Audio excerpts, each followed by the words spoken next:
welcome back sa aking Muntin channel. Ito, papakita namin yung ginagawa namin sa isang kwarto.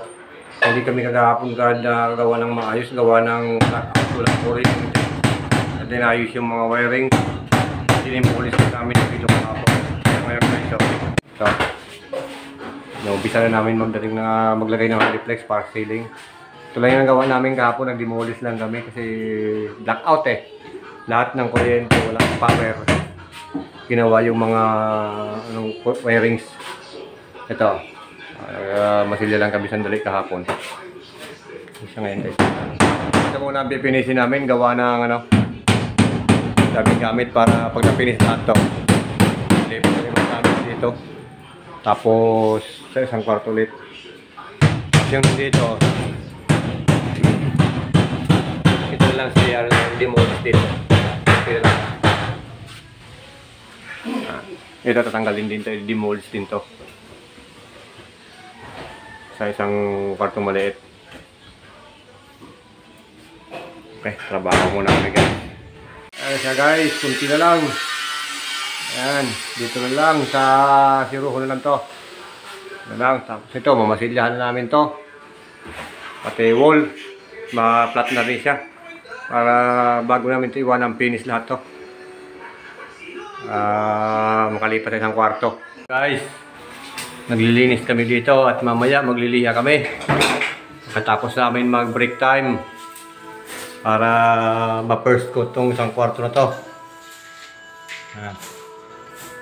Namasilya na siya guys. Medyo unti-unti nga nakikita. Medyo malinis-linis na. Magaling maglinis si pare ko eh. Guys, mag-uumpisa ako first coat ng ceiling sa unang kwarto. Tapos na siya maliha.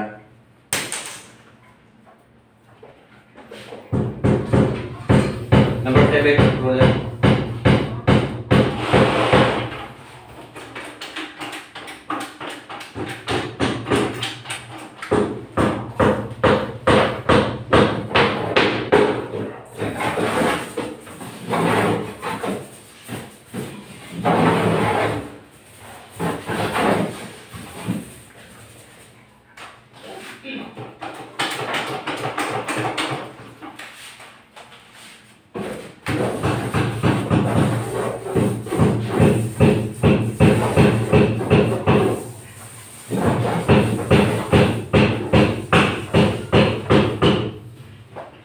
Ayos pa guys.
Ang reflection ceiling natin guys.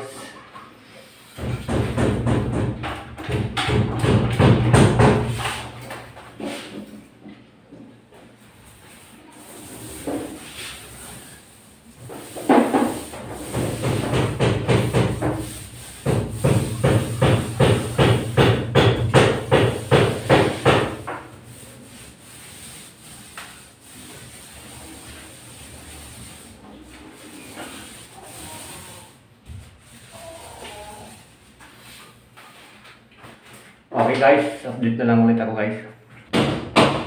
Ayan na siya guys, yung ceiling natin. Na first coat na yan. First na siya guys.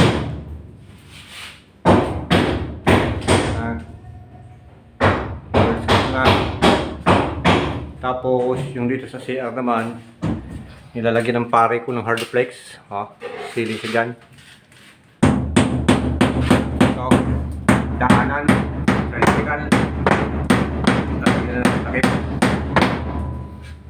Lalagyan na ng takip yan.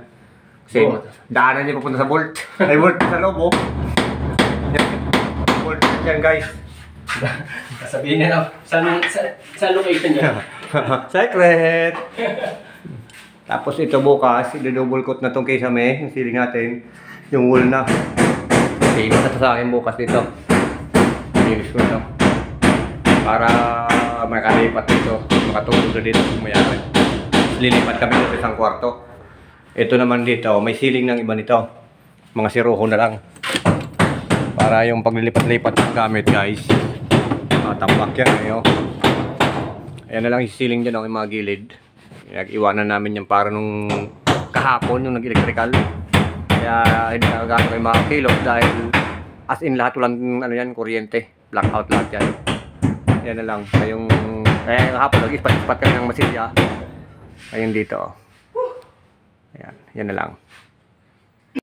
So ayun guys, yun muna yung update namin ngayon sa nagawa namin ngayong araw na to. Dahil kahapon hindi kami nakapokus ng maayos. Nag-demolish lang kami sa ceiling.